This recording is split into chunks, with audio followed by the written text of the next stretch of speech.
चलिए आज एक ऐसी कहानी की बात करते हैं जो हमें ईर्ष्या और हमारे देखने के नज़रिए के बारे में एक बहुत ही गहरा सबक सिखाती है।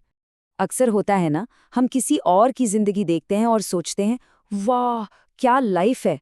तो बस इसी भावना को और अच्छे से समझने के लिए टेल्स बाय मोनिशा की एक कहानी सुनते हैं जो दिखाती है कि ऐसी इच्छाओं का असल मतलब क्या हो सकता है।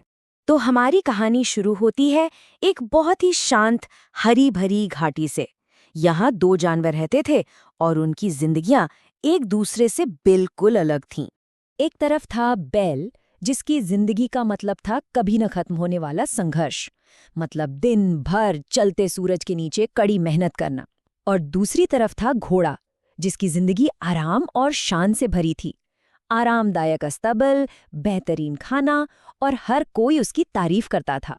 और हर रोज बैल बस घोड़े को देखता था और उसका दिल एक गहरी खामोश जलन से भर जाता था।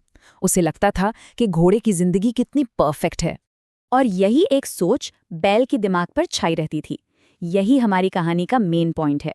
बिना किसी मेहनत और संघर्ष के एक शानदार जिंदगी जीने की ये जो चाहत होती है। लेकिन फिर अचानक एक दिन सब कुछ बदल गया। उस शांत घाटी की दुनिया में एक ऐसा तूफान आया जिसने सब कुछ उथल-पुथल कर दिया।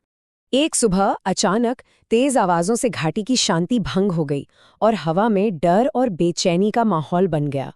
देखते ही देखते चारों तरफ अफरा तफरी मच गई। कुछ सैनिक घाटी में घुसाए और एक हथियारबंद सैनिक की नज़र सीधे उस मजबूत और खूबसूरत घोड़े पर पड़ी। और बस एक ही पल में घोड़े की वो आराम वाली जिंदगी खत्म हो गई। उसकी ताकत, जिसकी तारीफ उसकी खूबसूरती के लिए होती थी, अब जंग का सामान बन गई थी। बैल दूर से ये सब देख रहा था। एक पल तो उसे लगा कि घोड़ा कितना ताकतवर और बहादुर लग रहा है।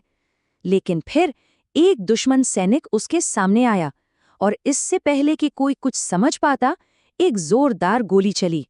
घोड़ा लड़खड़ाया, जमीन पर गिरा और फिर कभी नहीं उठा।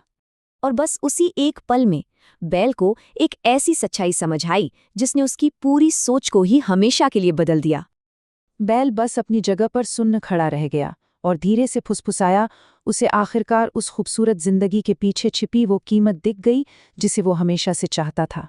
बैल को जो सच्चाई समझ आई ना, वो असल में हम सबकी जिंदगियों पर लागू होती है। अक्सर हमें लगता है कि दूसरे की जिंदगी बहुत बेहतर है, पर हम उसके पीछे की छुपी हुई कीमत को देख ही नहीं पाते। तो इस कहानी का सबसे गहरा सबक यही है, जिसे हम आशीर्वाद समझते हैं, हो सकता है कि उसी में सबसे बड़ा खतरा छिपा हो, और जिसे हम बोझ मानकर कोसते हैं, शायद वही हमारी ढाल हो। कहानी की ये लाइन एक बहुत ही यादगार चेतावनी है। ये हमें बताती है कि बिना चुनौती के जिया गया जीवन कितना खतरनाक हो सकता है। तो ये कहानी हमें अपनी जिंदगी को एक नई नज़र से देखने के लिए मजबूर करती है। जरा सोचिए, हमारी जिंदगी में ऐसा कौन सा बोझ है जो असल में एक आशीर्वाद हो सकता है।